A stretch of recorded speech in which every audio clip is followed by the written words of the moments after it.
Hey, Jerome, how you doing? Hey. Hi, Nina. How are you? Else? I'm fine, thank you, James. You got my email this morning? I did. Thank you very much. Jerome let me know by text last night, too, as well. But thank you. I do appreciate you getting back to me with that. Then it should be on in just a second. Okay. We're actually live. So I'd just like to welcome everybody while we're waiting for our guest, the lovely Courtney Nichole from Tyler Perry's hit show, Assisted Living. We have on the line our entertainment editor, Yanina Carter. How you doing, Yanina? Thank you. I'm here. I'm doing pretty well. Looking forward to the interview. Okay, yeah. While we're waiting for our guests to arrive, we'll give you some little background, some events we got coming up. Juneteenth, we're partnered with the Lake Pavilion, so we'll be doing a Juneteenth celebration there. Also on June 4th at the Lake Pavilion, we'll be celebrating our 5th year anniversary. So y'all come on out and check that out and get it going. So you have anything that you like to throw in there? Well, you mentioned that about the Philly and Atlanta weekend. Right, the Philly weekend. And that is in September. I did mention that, but yeah, coming up Labor Day weekend, the September 4th and the 5th, we'll be doing Philly weekend in Atlanta again, out at the Lake Pavilion. Friday to be the Philly weekend block party, and Saturday we're having a live concert. Right now, I think we have the SOS band that'll be coming and hanging out with us. Okay. Yeah. Yeah. And you got a Little John. He's going to be involved. Little John Roberts will be receiving the Lifetime Achievement Award. For those of you that don't know, Little John Roberts is a native Philadelphian. He was Janet Jackson drummer for over 20 years. He's played with Prince, Stevie Wonder, Quincy Jones. Been performing since he was 16 years old. 16 years old with the Duke Ellington Orchestra. And that's amazing. Okay. So we'll be giving him the Lifetime Achievement Award. Also, Music Soul Child will be receiving the Humanitarian Award, InDaHouse Media Humanitarian Award. So we got a lot of things going on. Yeah, I'm looking forward to September. And as well as Wednesday's going to backstage where Little John Roberts has his jazz set, different artists he invites. And on Thursdays, backstage is famous for those, what do you like there, Jerome? Alaskan king crab legs. I like everything. We have Courtney in the house. Hey, Courtney. Oh, good. Bring on board. Okay. Hi. Hey. Let me get right so we can see everything. Okay. I was sitting there waiting. I had to enter the room. Look. Yes, I got you. Okay. You look good, Courtney. Thank you. You look really good as well. Yes. Thank you. I had the pleasure of I did a binge on assisting living. So I saw all the episodes. I think I'm up to episode 9. Okay. And I was so impressed, and I really enjoyed the show. So you playing Leah, tell me a little bit about the show and about your character. Absolutely. So my husband and I like to start off season 1, I'm sure we all know people that have lost a job. So my husband lost his job, and we are going to check on our grandfather or his grandfather. We get there, and this house he is living in is like a dilapidated home, and we can't stand for that. So we decide we're going to stay.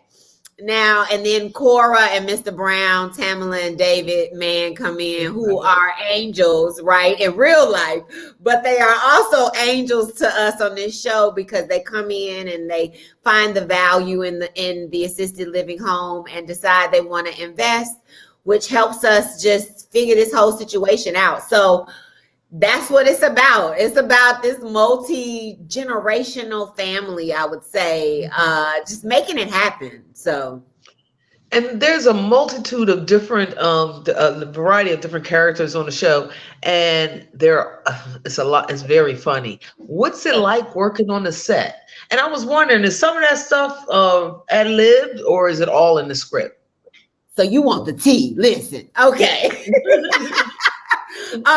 Yeah, you know what? Of course it's scripted. Mr. Perry gave, this was one of his babies that he created for this BET venture that he has. And what's amazing is that we work with so many comedians, right? I mean, David Mann is a comedian. You have J. Anthony Brown, Naeem Lynn, and to be honest, the little guy that plays the son on there, Alex Henderson, he's low-key a comedian too. I think he just hasn't, done it in that realm, but he's hilarious. So I will say Mr. Perry allowed us the creative licensing to, kind of add to the story. So it wasn't a bunch of ad-libbing, but we did ad-lib, and the comedians definitely ad-lib. They throw in those funny things. And another little secret is the first season, we had what's called an earwig, right, in our ear. Okay.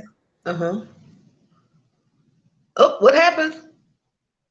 Tell us to say something else. So okay, wait a minute. Okay, now go ahead. Oh, I was saying you had the ear in your ear.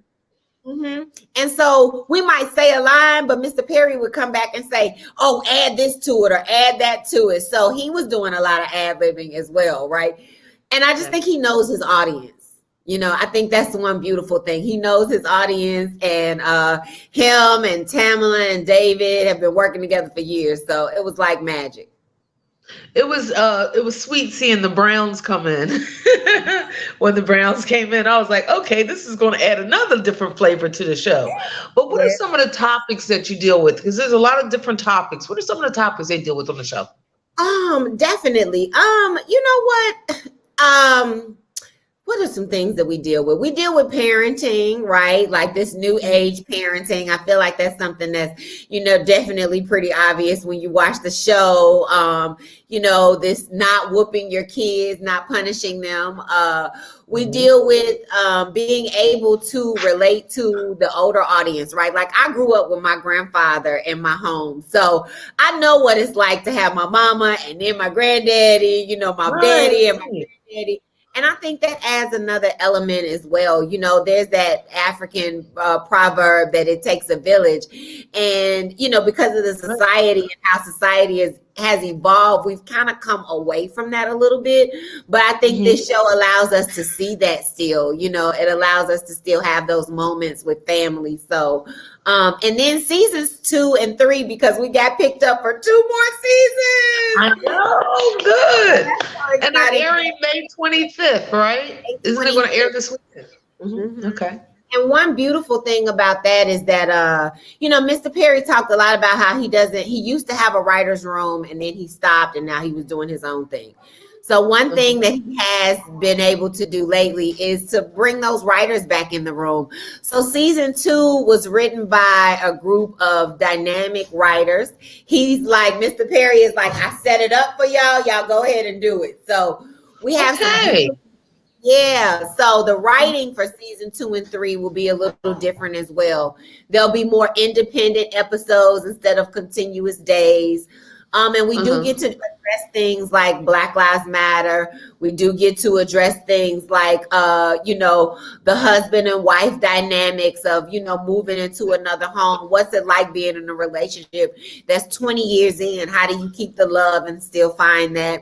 And because it's an assisted living home, I think season 2, we really try to touch on some things that happens with our older community, like dementia could be real, right? Every day. And how do you deal with those residents who might be questioning if they have that or if they have it? Or just, how sometimes older people are just set in their ways and they say what they want to say. So we always dealing with that with Grandpa Vinny. Right. You're right, though. Yeah. So and dementia is a serious issue. Dementia is a serious issue because I run across a lot of people who are my age in the 50s and their parents are now going through that. So that's real. here with my mom and some of my friends, like my marketing manager and things like that. And we were just having that conversation about that because we both have people in our family who've gone through that. So it's very real. So we do get to touch on those things, right? So it's really a chance to have fun. You get a chance to have fun too, right? Oh, for sure. Yeah. Oh yeah, we have fun now. And I'll tell you what, these new writers, I'm so like, I mean, I'm in awe of Mr. Perry too, but I think I was used to that writing, right? So when these new writers came along, I was like, okay. But they really they really went back to the sitcom values, right? And you know how like you would have your funny things that might happen. Like say one of my favorite episodes in the Cosby Show is like when Bill Cosby has the kids dress up like waiters and treat Claire for breakfast or dinner or whatever for the anniversary. So like we really get to start playing with some of those things too. So not that exact story, but I don't want to give everything away because I want people to watch, of course, but we do get to play with those things. So I think they're really going to enjoy this second season. And it's just as hilarious. Now tell me something. In the middle of all this, when you guys first, I guess, started off with the show, coronavirus kicked in. How did that have an impact on you as well as, of course, the show, but really you? Absolutely. You know what? When we wrapped season 1, March 1st of 2020, and then the cities shut down like the weeks after. The NBA started to close. We were, sent back home and things like that. And so it was a little nerve-wracking sitting at home wondering what was going to happen. Would they be able to edit the show? Is it still going to come out? And then thankfully, we have had a couple of COVID-19 scares in my family. My father was diagnosed with it. He had double pneumonia or pneumonia in both of his lungs. But he's doing okay now. So, yeah, thank you. But it just really, I think this time has allowed us to value our friendships and family and, those check-in calls that sometimes we get too busy for. We had time. You know what I'm saying? We had time. So it's been a blessing. Curse, a gift and a curse. You know that phrase, Right. He says going through it's a shame that it had an impact on the industry so much. Oh, yeah. So what are some of the challenges as being, I just want to get a little background about you. What are some of the challenges you experience as an African American woman looking for roles? Oh wow. This is interesting because we're at the turn of it now, right? It's like now they're really looking for us where before maybe they weren't. I know. So that's beautiful. Look, that black girl magic is getting a chance to shine. But it has been interesting over the years. I've been working in this industry this is my 13th year. And just I think believing in myself has been what I had to do to keep my mental game strong, right? Because I'm a thicker girl, right? I'm a Black woman, right? And, I feel like those are just things. It was like, oh, well, you're a thicker girl. We can't put you with this nice, hot, young husband, right? We have to find a slim, hot, young woman. But it's like, y'all act like thick people don't love. You're like I don't have a man. Right. Like, like those things. So I do think that I did face those challenges, definitely coming into this industry. And just a word of advice to anyone is just to know that you can work right where you are. God made us uniquely beautiful.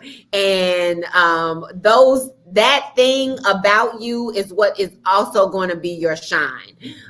Because it's funny watching assisted living, how much I get to be myself, So it was like the right role had to come for me, right? And I might not have been everybody's cup of tea, but I'm the cup of tea that they were looking for assisted living, right? And so exactly. So thank God, but you have to believe in yourself, right? Don't stop. Don't ever let anybody tell you that you can't dream bigger. So I would say keep dreaming. Never stop and believe in yourself. Know that whatever is unique about you is going to be the thing that brings you gold, right? When you invest in yourself, the return on investment has to be high, so just keep investing in yourself. Yeah. I know you've played a multitude of different roles. I was looking at your bio. You're constantly working. That's a good thing, right? Which was your most challenging role you've played?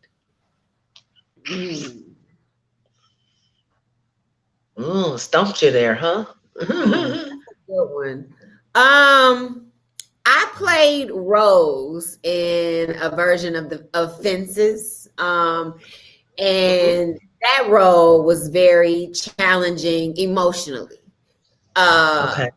Because of the things that she's dealing with. Like, we all know the August Wilson play Fences at this point. Denzel and Viola did a beautiful job of the story to the theaters. But thinking about that, the 18 years, right? The bringing another baby home and, those things, it's like some things that some of us have not experienced in real life. And, as an actor, you try to, use your life experiences. But even though I didn't have that exact experience, I had to try to dig to find what I had in me that could help me bring that to life. And so, and then also when we do those emotional roles, and especially with a play, because you're doing it for so long. It's like it ran for 2 months. So you're every week reliving these emotions. You start to carry those emotions in your real life. I remember one day just crying in the car. I was like, girl, what is wrong with you? Why are you so emotional? But I realized that because I had my emotions away, right here so that I could touch them when I hit the stage, that right. living like that, right? And so my brain had to say, oh, Courtney, you can't carry that around with you every day, girl. That is for Rose, right? I need you to get back to it. So challenging in that regard as an actress. And, those are those technical things. That's why your training is important. So I had to tap into that. Yeah, some actors have actually gone into character and never get out of it through the whole taping of a movie, that they're filming. I'm like, that's got to be hard, especially when you're talking about emotional roles like yours. Absolutely. I think I remember, what was it? The guy from Sopranos. I remember reading an article about him saying, the guy who's playing Tony Soprano, like how, you get this fine line and it's hard to differentiate, the two. So, and not bring that energy home. Right. So, yes. But that was also one of my favorite roles. I'll say that. What challenges you the most sometimes brings you so much reward, right? And I grew a lot after that role, I feel like, as a person and an actress. So while it was challenging, it was also one of the most beautiful roles that I've been able to do. Tell me something, Courtney. Did you start your career in theater? Because you've done a lot of theater work as well. I would say that was my kickoff. Yes. Yeah. Okay. But I immediately wanted to jump into film and television as well, so that it wasn't just my only thing. Was that a hard transition? Training. I think it can be, right? Because stage is so big, right? You have this audience there. One thing that I love about stage is that the audience is right there, right? And you feel the immediate, like whatever is happening, reaction to what's going on, right? Like you got your Sunday matinee show versus your Friday night show. Two different things. Those are going to be two different shows. Crowds. But with television, it's right here. Everything has to be right here, right? It's not as big. I don't have to use my arms as much or, like my body as much. So I think those are just the technical things. But as far as like transitioning the, emotions and things like that, no, I think that transcends, right? Like, so, yeah. But you have a studio audience, right? There's a studio audience for assisted living. He thought about it. He considered. I thought I heard laughter. So it wasn't. Laugh track then. When we filmed season I was one, paying attention. I was paying Yep, attention. you were paying attention. You heard good laugh tracks. When we filmed season 1, Mr. Perry was talking to us, as he was directing, and he was like, I thought about a studio audience with this, but, I think he wanted to just kind of get it done and get a handle on it, because you have to rehearse a certain way to do a live studio audience. You really need to rehearse it ahead of time. And really, when you do it like with a studio audience, you're doing it like a play. Because you already know your lines and you just trying to run it like a play and just keep going. But we didn't do that. But you can't do cuts, retakes, or anything else, right? They can't cut and say, let's do that scene again when it's live. It's exactly what it is. It makes it a little longer for the audience, where instead of a 30-minute show, or instead of filming it for a few hours, it would make it a longer day for the audience, right? Because you want to go back and get takes. But after we finished filming season 1 and then the coronavirus hit, I was kind of glad we didn't have a live studio audience. You know what I'm saying? I was like, because who knows what would have been coming in there. But I wouldn't throw that out the window as something that he might do in the future. So yeah. So how long has it been since you got?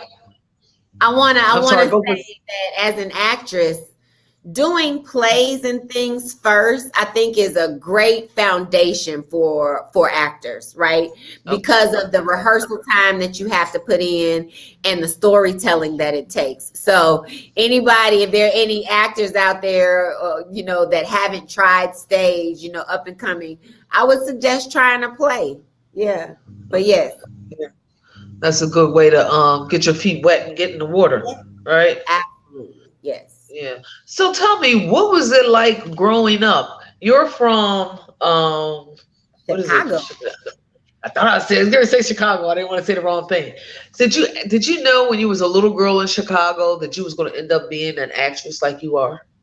And I wanted to ask you, do you sing? Because if you're in plays, usually you sing. Do you sing? I do a little bit, right?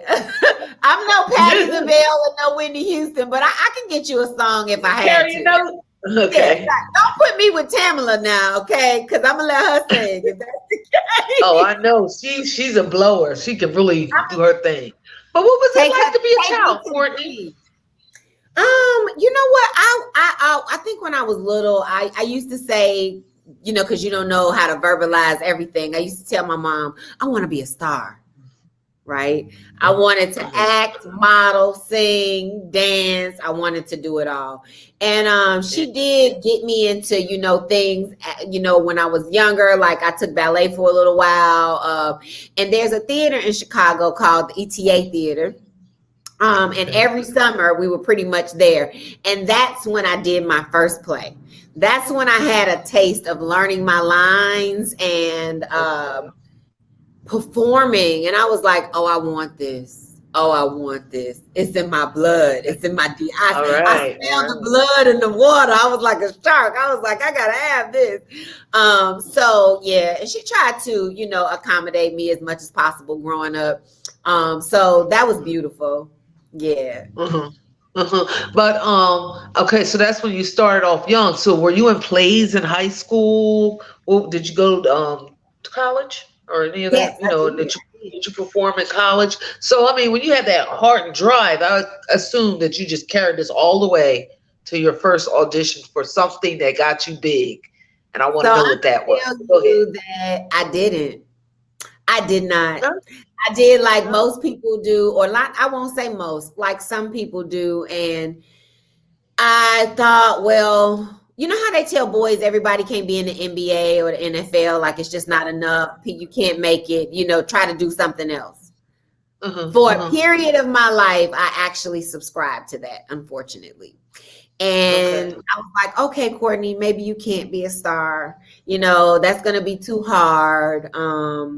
And that thought process. But I did think of something else that I love to do, which was to be, a positive role model or influence. And I actually majored in elementary education and middle school.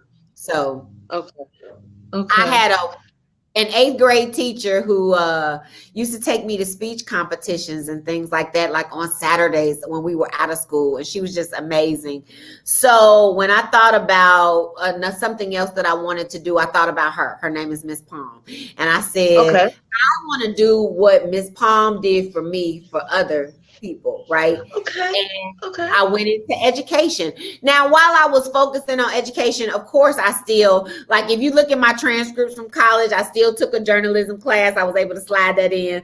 I still slid in an acting class. I still slid, like speech classes and things like that. And while in high school, I did things like fashion club. I was in the concert choir. So I still stayed in performing arts. But when I stayed on the stage somewhat. I did.